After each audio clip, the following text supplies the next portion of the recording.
Delegate, may I reserve the right to yield the remainder of my time to Delegate Steiner from Florida? That is your right. Thank you, Sir. This proposal doesn't actually do anything to curb the number of drunk drivers. Currently, if the driver refuses BAC testing, they will be punished. Their license will be revoked for a year, thus not allowing them to be able to drive in the first place. Additionally, their refusal can be held against them in the court of law. And if that punishment doesn't deter them, then how will this proposal? I yield the remainder of my time to the delegate for Florida. Thank you, sir, Madam Chair. Delegate Steiner from the Florida Constitution.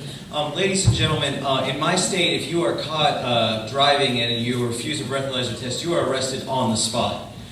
This is a really harsh, but it is extremely effective at keeping drunk drivers off the road. However, it is my state's option to do this. The federal government cannot and will and should not enforce any kind of national law that infringes on its state's rights. Every state has its own right to get up and make its own laws on drunk driving. Thank you, and I yield the remainder of my time to the chair. The delegation, I would like to reserve the right to yield the remainder of my time to Roberts from Tennessee. That's your right. There are a few things I would like to point out in the first place. There are things that have to lead the officer to believe that this is a drunk person to begin with. Okay, field sobriety testing. It doesn't begin with a breathalyzer. It begins with the suspicion. Maybe they were pulled over for speeding. Maybe they were pulled over for reckless driving. But the officer has to do things such as a horizontal gaze test, walk the line. There are many ways to figure out beforehand and have proper suspicion for these individuals. First, I would like to also point out that blood and urine is collection at the hospital. So that means that in the field, they must have they have to show that they are at least somehow wavering in their ways, and it's in many states already that with suspicion, if you refuse a breathalyzer test, this leads to license suspension, not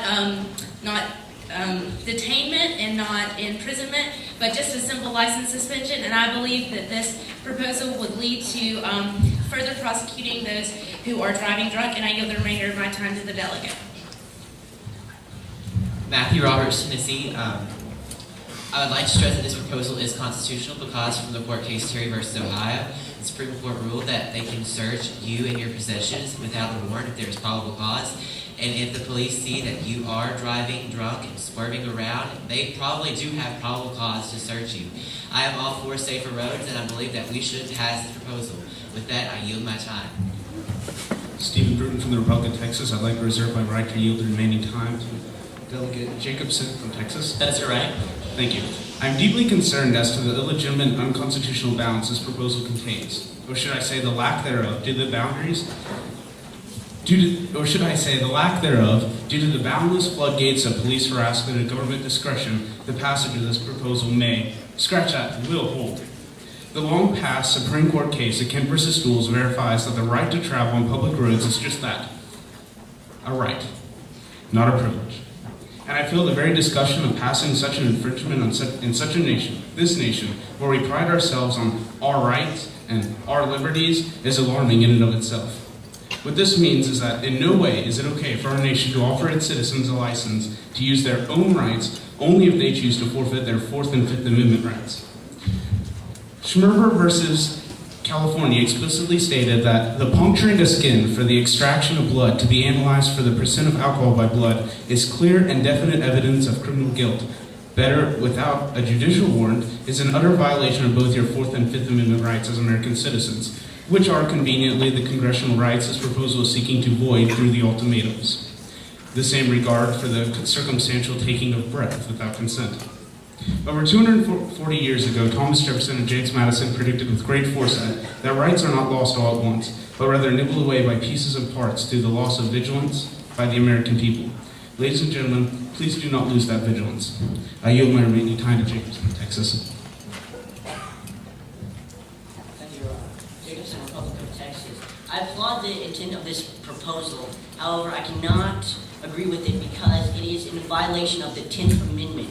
And the states should have the right to choose whether or not they want this to be brought up in the states only, not the government. Thank you, Speaker. We'll hear from a pro speaker from the floor. Is there a pro speaker? Tom Jane from Colorado. I reserve my right to yield to Delegate Brent.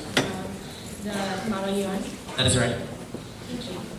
Right now, an officer has to give this person suspected of drunk driving a field sobriety test, and this field sobriety test is not optional for anyone right now because once they get their license, they have to sign into this field sobriety test. Once they find that the field sobriety test yields these results that this person might be driving drunk, then they take them to the BAC testing. This is probable cause, and also based on the 10th Amendment argument, I mean, right now, when this person threatens the lives of another person from DUI, that is a felony. When this person tries to threaten the lives and kill another person, that is a felony, and that is a federal government responsibility. And that is why the federal government must take responsibility in making sure that this person does not endanger any more lives. I now yield my time to Tyler Brent Munn, thank you. To justify past qualms about the constitutionality regarding states' rights, for a brief AP government lesson, I would like to point out the 14th Amendment as stated before. Ratified in 1868, Section 1 states, no state shall make or enforce any law which shall abridge the privileges or immunities of citizens of the United States, nor deny to any person within its jurisdiction the equal protection of the laws, which applies specifically and especially to civil liberties. This aforementioned section of the 14th Amendment, commonly referred to as the doctrine of incorporation, allows to incorporate all states under national standards like this proposal. Due to varying state laws regarding implied consent, the proposal is yet another paragon of the fallacies and inequalities of state laws that must be buttressed by national standards. And finally, this proposal is protecting American citizens under the right to life, the right to be protected against things that are out of their control. So we must stop malefactors of our supreme law of the land, the Constitution of the United States of America. Thank you. I yield my time to you. Thank you, Speaker. Meg Hall, Tennessee. First, I want to point out that I'm going to address what a previous technical question has already begun to address. Please continue to display your placard throughout the duration of your speaking time. Sorry. Okay. Jehovah's Witnesses.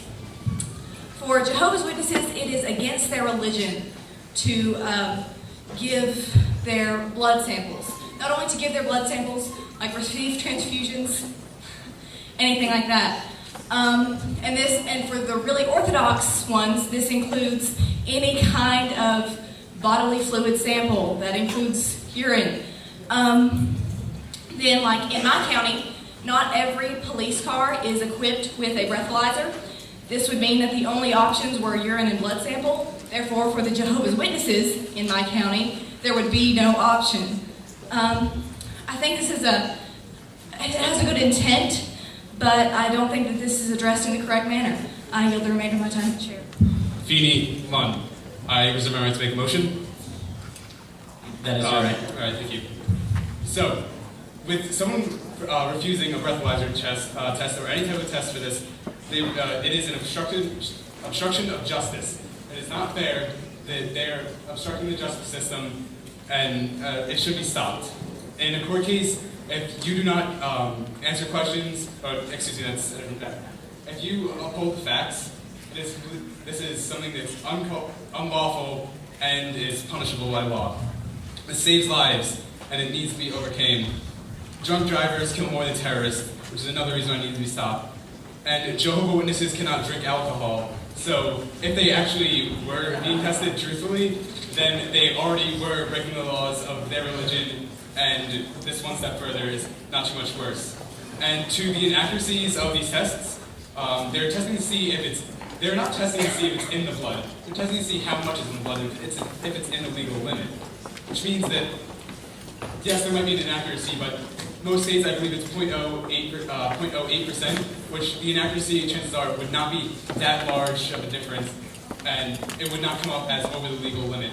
And also, to the counties that do not have breathalyzer tests, after this proposal, if it was passed, I'm sure that they would need to have these tests, so that way they can have these for their people in their town, in case they had not been drinking and already breaking the laws of their religion, and they were wrongly accused. I reserve my right to extend debate by one round. You move to extend debate by one round? Yes. There is a motion on the floor to extend debate by one round. Is there a second? Second. All those in favor of extending debate by one round, please say aye. Aye. All those opposed, please say nay. Nay. This motion does fail. We will now continue with our final